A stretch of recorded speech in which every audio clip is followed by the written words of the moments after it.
मंडळी नमस्कार.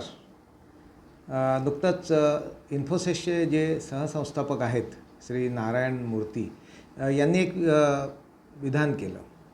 ते विधान असं होतं की भारतातील प्रत्येक तरुणाने आता 70 तास आठवड्याला काम केलं पाहिजे आणि मग भारताची प्रगती होईल, असं त्यांचं ते मत होतं. आणि त्यांनी ते मत व्यक्त केल्यानंतर अर्थातच त्याच्यावर प्रतिक्रिया उमटणं हे स्वाभाविक होतं आणि त्याचप्रमाणे ते तसं झालं. म्हणजे दोन्ही बाजूनी प्रतिक्रिया या आल्या.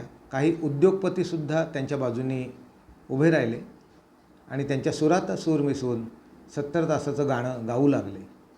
मला या ठिकाणी एक महत्त्वाचा मुद्दा समोर आणायचा आहे की आज जर मुंबईसारखी शहरं आपण बघितली तर 70 तास हे जे काही नारायण मूर्ती म्हणत आहेत त्याच्यापेक्षा जास्त वेळ हा लोकांचा जातो आहे कामामध्येच. म्हणजे कामाला जाणं येणं हा सर्व जर वेळ आपण त्यामध्ये बघितला किंवा पकडला तर साधारणतः प्रत्येक दिवसाचे 12 तासाच्या वर वेळ हा कामासाठीच जातो आहे. त्यामुळे मग ते जे म्हणत आहेत की 70 तास काम करायला हवं, मग माणसांनी जगायचं कधी? की फक्त पैसे काम करत राहायचं आणि उद्योगपतींना श्रीमंत करत राहायचं?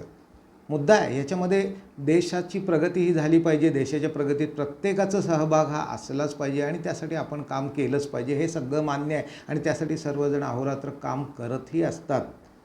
पण हे जे काही कॉर्पोरेट कल्चरमधले किंवा IT कल्चरमधले जे लोक आहेत त्यांना तुम्ही एकदा विचारून पहा, किती पिचलेले आहेत ते, किती तास ते कामं करतात. त्यांची कामं जी चालू आहेत ते खरंच खूप म्हणजे त्यांच्याशी तुम्ही चर्चा केली तर तुमच्या लक्षात येईल की त्रासलेले आहेत सगळे लोक. म्हणजे आता ते उसाला जसं चरख्यामध्ये टाकून पिळून काढतात, अगदी तशाच स्वरूपाने हे सगळं काही चाललेलं आहे.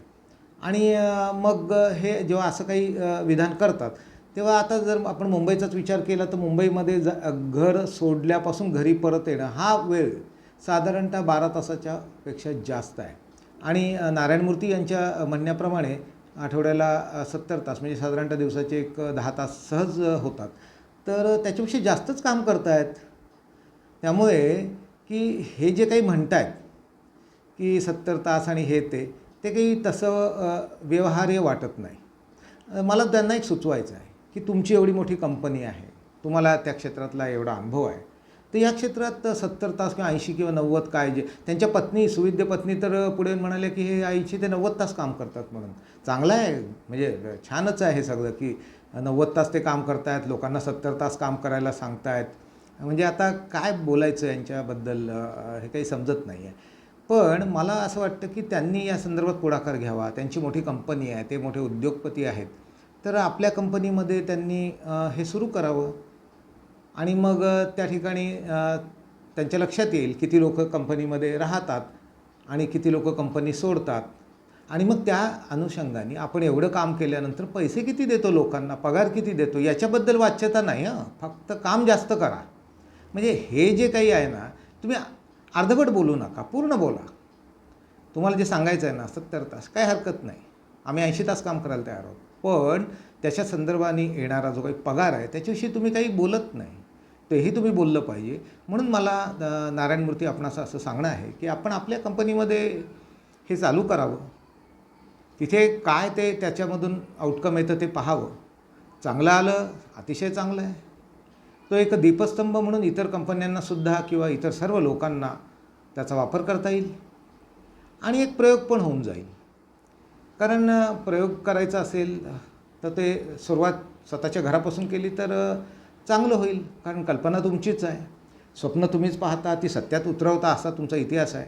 तर मला असं वाटतं हे स्वप्न तुम्ही सत्यात उतरवण्यासाठी आपल्या घरच्या कंपनीपासून सुरुवात करावी आणि काय होतं ते पाहावं.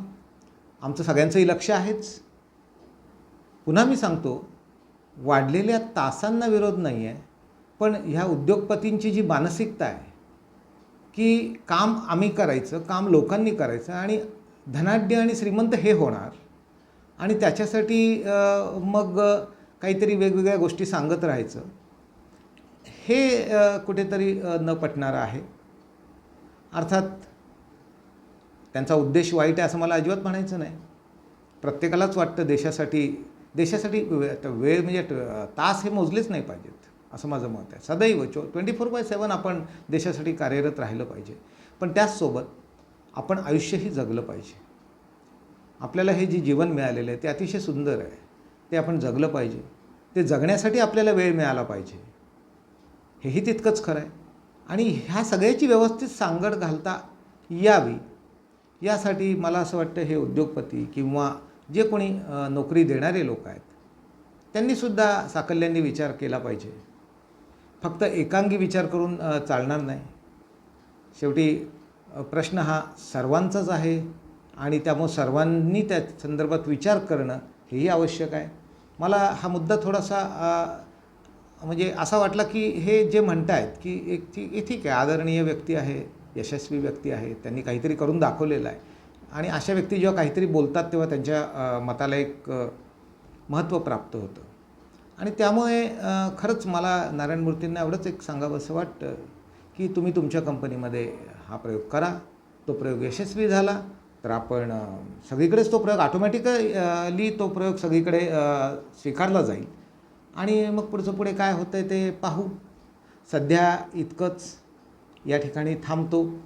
आपण व्हिडिओ पाहता आपली काही मतं असतील तर आपण व्यक्त करावी अशी आपणास विनंती आहे. व्हिडिओ पाहिल्याबद्दल धन्यवाद. पुन्हा लवकरच भेटूया.